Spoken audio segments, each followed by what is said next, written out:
بسم اللہ الرحمن الرحیم۔ السلام علیکم دوستو، امید کرتا ہوں آپ سب خیریت سے ہوں گے۔ دوستو میں آج آپ کو بیچارے قرض دار کی کہانی سنانے لگا ہوں۔ آپ نے ویڈیو کو لازمی اینڈ تک دیکھنا ہے اور سکپ نہیں کرنا ہے۔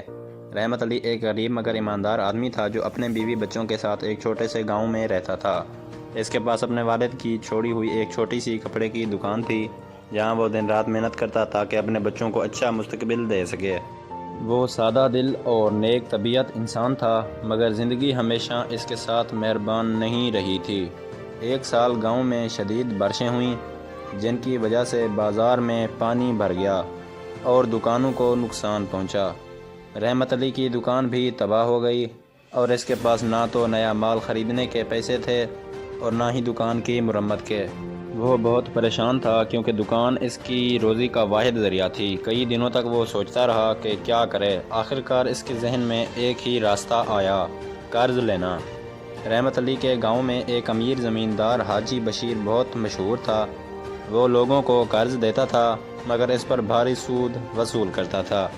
گاؤں کے زیادہ تر لوگ اس کے مقروض تھے اور زندگی بھر اس کا قرض اتارتے رہے، لیکن رحمت علی کے پاس اور کوئی چارہ نہ تھا، اس لیے وہ حاجی بشیر کے پاس جا پہنچا۔ السلام علیکم حاجی صاحب، مجھے آپ سے کچھ مدد چاہیے، رحمت علی نے عاجزی سے کہا۔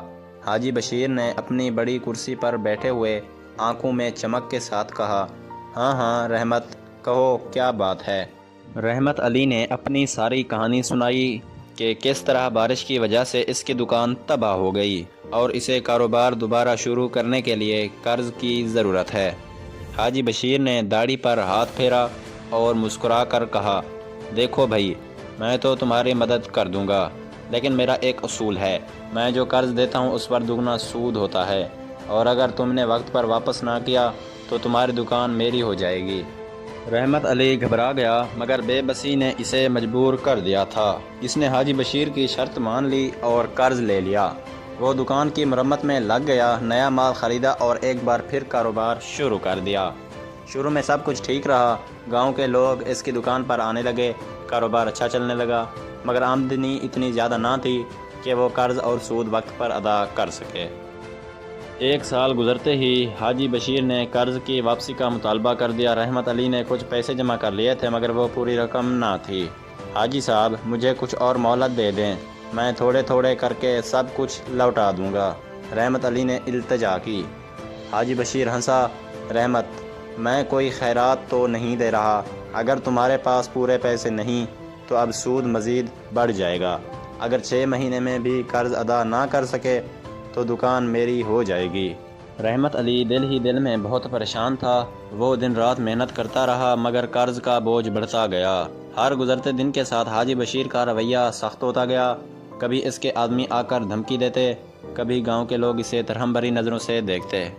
اس کی بیوی بھی پریشان رہنے لگی، بچوں کے چہروں پر بھی اداسی چھا گئی۔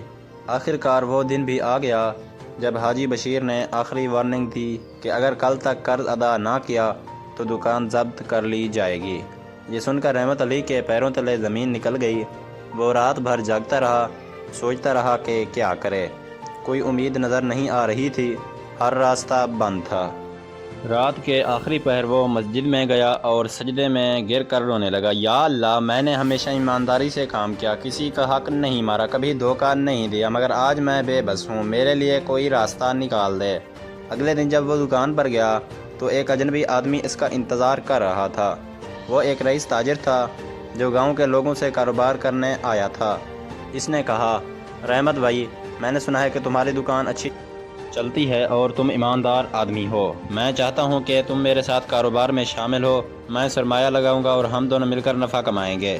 رحمت علی حیران رہ گیا، جیسے اللہ نے اس کی دعا قبول کر لی ہو۔ اس نے فوراً حامی بھر لی۔